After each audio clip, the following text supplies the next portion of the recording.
আজকে আমরা কি শিখবো? আজকে আমরা শিখবো letter F. Okay, how to right letter F?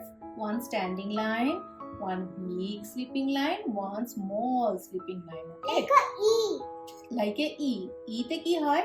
আরেকটা big sleeping line থাকে। But F এতে এই থার্ড বিগ স্লিপিং লাইনটা হবে না। ওকে, তাহলে F এর সাউন্ড কি তুমি বলতে পারবে? F sound, very good. তো F সাউন্ড দিয়ে আমরা কি কি এখানে পিকচার রয়েছে সেগুলো দেখে নিই, চলো। ঠিক আছে, fan, okay, fan, flower, fox, fox, fruit, fairy, fairy, fish, fish, flag. flag. তো দেখো, আজকে তো আমরা ক্যাপিটাল লেটার লেখা শিখবো। তাহলে কিভাবে লিখবো? একটা স্ট্যান্ডিং লাইন, কিন্তু ক্যাপিটাল লেটারটা অলওয়েজ স্টার্ট হবে এই উপরের রেড লাইনটা থেকে। আমি একটা স্ট্যান্ডিং লাইন ড্র করব, কিন্তু স্টপ করব হচ্ছে সেকেন্ড ব্লু লাইনে। আর যে স্লিপিং লাইনটা আছে, এটা রেড লাইনে একটা স্লিপিং লাইন হবে, আর ফার্স্ট ব্লু লাইনে একটা ছোট্ট স্লিপিং লাইন।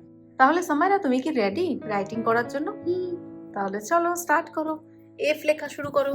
ফার্স্ট একটা স্ট্যান্ডিং লাইন, তারপর একটা বিগ স্লিপিং লাইন, আর একটা স্মল স্লিপিং লাইন।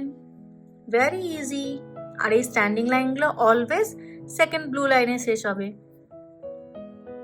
তো এই দেখুন বন্ধুরা, ও এফ লেটারটা এইভাবে পুরো পেজটা কমপ্লিট করেছে। তো এই হচ্ছে এফ।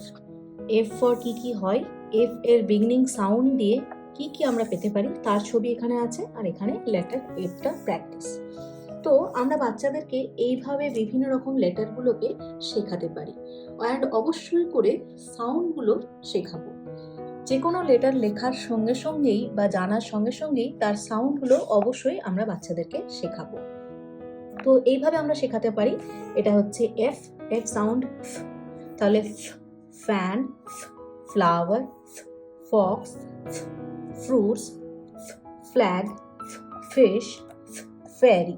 সো এইভাবে আমরা সাউন্ডগুলো ইউজ করে লেটারগুলোকে শেখাবো, আর বাচ্চাদেরকে অবশ্যই করে প্র্যাকটিস করাবেন। এবং একটা কথা আমি আপনাদেরকে বলবো, অনেক প্যারেন্টসদেরকে দেখা যায় তারা প্রথমে একটা বড় নোটবুক দিয়ে দেন, দিয়ে বলেন যে যেমন তেমন করে এফ লেখো, কোনো লাইন থাকে না সেখানে, সাদা খাতা ধরিয়ে দেয়। বাট আমি বলবো, বাচ্চাদের রাইটিং প্র্যাকটিস করার সময় বা শুরুর দিকে যখন বাচ্চাদেরকে আপনারা লেটার লেখা শেখাবেন, কখনোই সাদা খাতা দেবেন না, তাহলে তারা কখনো লাইনটা ঠিকভাবে শিখবে না। অবশ্যই বাচ্চাদেরকে এরকম 4 লাইন নোটবুক দেবেন, যাতে করে বাচ্চারা লাইনের মধ্যে করতে পারে। আর এই লাইনটা আমরা ভালোভাবে কিভাবে শেখাবো, সেটা হচ্ছে লাইনের কনসেপ্টটা ক্লিয়ার করে বাচ্চাদেরকে শেখাবো। এই 4 লাইনগুলোকে কি বলে, কোন লাইন থেকে স্টার্ট হবে, কোন লাইনে গিয়ে শেষ হবে, সেগুলো শেখাবো। এই কোন লাইনগুলোকে কি বলে সেগুলো আমি আগের একটা ভিডিওতে আপনাদের সঙ্গে শেয়ার করেছি। ভিডিওটি আমি লিংক অ্যাড করে দেবো, সেই ভিডিওটা গিয়ে চেক করতে পারেন। সেখানে দেখবেন সমস্ত লাইনের কনসেপ্টটা আমি ক্লিয়ার করে বলেছি। তার সাথে সাথে স্কাই লেটার, রুট লেটার, গ্রাস লেটারগুলোও বাচ্চাদেরকে কিভাবে আমরা শেখাবো সেটাও বলেছি। তো চলুন, আজকের এই ভিডিওটি আমি এখানেই শেষ করছি। যদি আপনাদের আজকের এই ভিডিওটি ভালো লেগে থাকে, অবশ্যই লাইক করবেন এবং আমাদের চ্যানেলটিকে অবশ্যই সাবস্ক্রাইব করবেন যদি এই ধরনের আরও ভালো ভালো ভিডিও পেতে চান।